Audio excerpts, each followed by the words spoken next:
Hi there, you're welcome to another episode of DemiRx Care, where we learn more about medication and how to use them properly. If you don't know me, I'll introduce myself. My name is Epidemi Adamson, and I am the Ed Pharmacist here at DemiRx Care.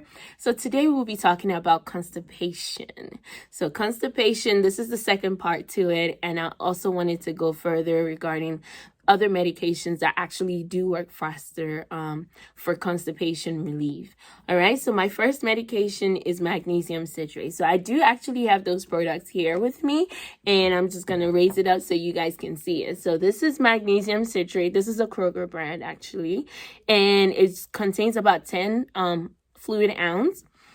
So you want to take about 6.5 to 10 fluid ounce once, or in divided doses. So I personally would recommend taking it in divided doses. So you probably want to do about 2 ounces at a time to kind of see how it reacts in your body, and trying to see if that would be enough, because the more you take, the more it will increase the side effect, right? So you want to take about 2 ounces at a time, and also you want to take it with 8-ounce liquid. So it could be Gatorade, it could be water. I would recommend sticking to either Gatorade or water. So, and this is usually used for like a bowel prep.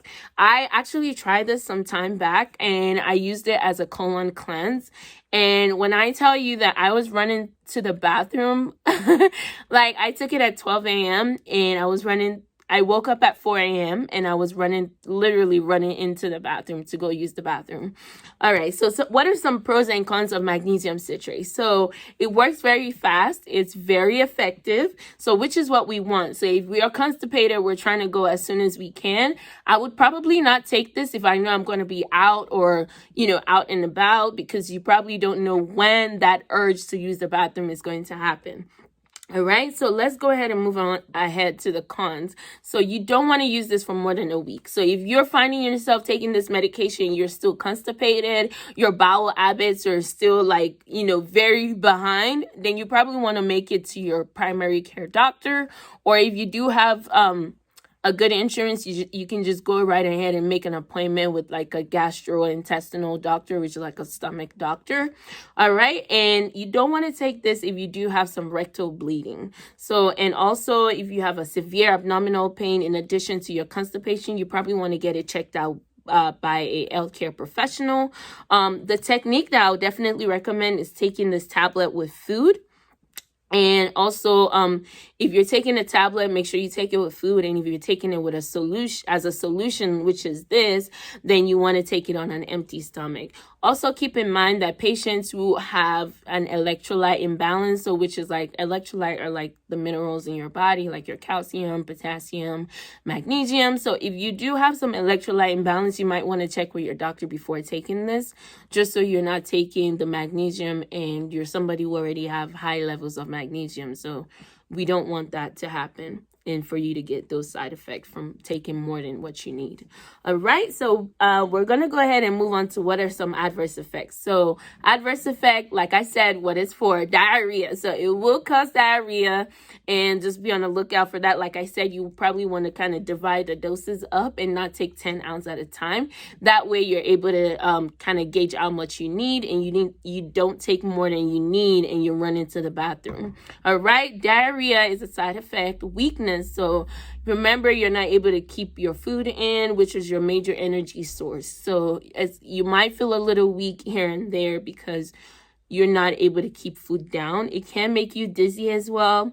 And also there might be some poop discoloration. So there might be a change in color in your poop, depending on what product that you do use.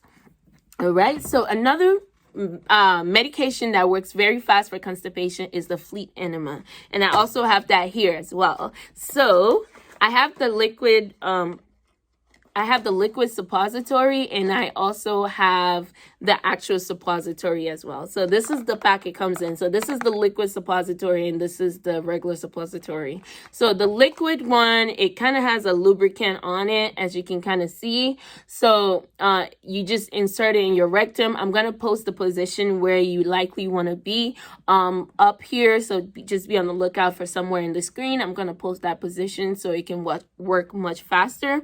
Also, this contains glycerin. So glycerin is very good in kind of of drawing more fluid and more liquid to your gut in order for you to be able to push that feces that's in your gut out easily. And like I said, this also works faster as well. And this is what the suppository look like. So it's kind of like this. So you just kind of insert it into your anus. So, and also another side effect that you need to watch out for, which is diarrhea. Like I said earlier, weakness.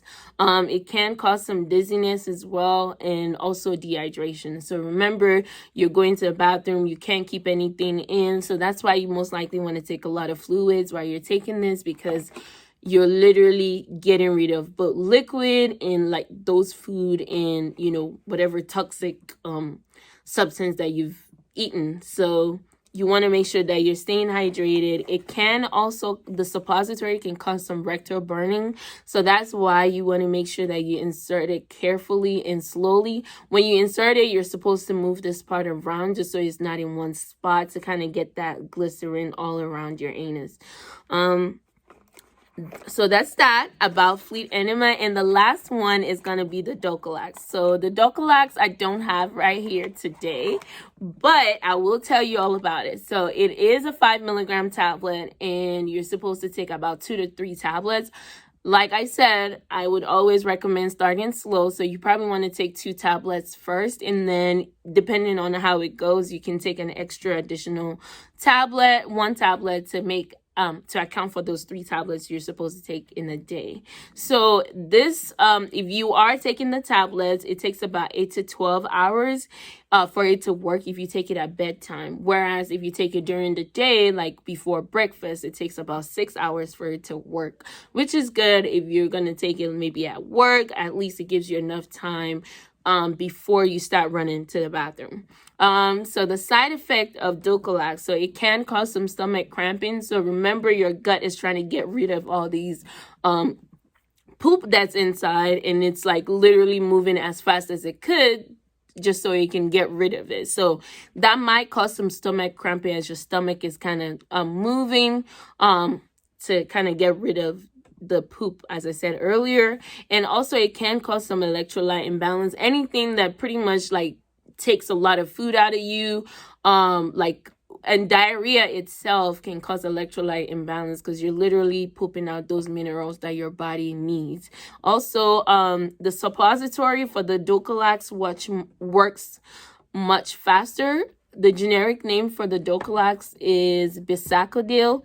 So just be on the lookout. It might be in a store brand and it might say Bisacodil, but it's still the same thing as the Docolax. And you don't want to use it for more than a week as well, because if you are finding out that the constipation is consistent, then you probably want to go ahead and just make an appointment to your doctor and get checked out, because you don't want it to be just more than constipation and you're using this medication and you're just kind of deferring the condition that's actually going on. All right. And the Bisacodil is actually a very great medication in patients who are using opioid, because it kind of helps them keep a regular bowel movement. For patients who don't know who opioid is, it would be like the hydrocodone, oxycodone. These can keep you this can make you constipated, so you want to use something that will help you use the bathroom, so you're not going from, body pains to back pain, headache, because you're not able to go. All right. And also lastly, you want to make sure that you are staying hydrated while you're taking this medication. I did mention some ways to improve your bowel habits in the other constipation video, but I would repeat it. So you want to make sure you're increasing your fluid intake, increasing your dietary fiber. With the fluid, you want to make sure you're taking at least 8 ounces a day. Also trying to make sure that you're decreasing some spicy foods, some fatty foods, and also exercise. Exercise is a great way for you to be able to keep regular on a daily basis. And you probably, like I said, don't want to use this medication for more than 7 days. All right, I hope this video was able to help you with whatever questions that you have regarding constipation. Like I said, if you feel like it's more than just constipation, then you probably want to reach out to your healthcare provider. You can also check us out on our website if you'd like to discuss other symptoms that you have in order to get a recommendation from your pharmacist. All right, thank you.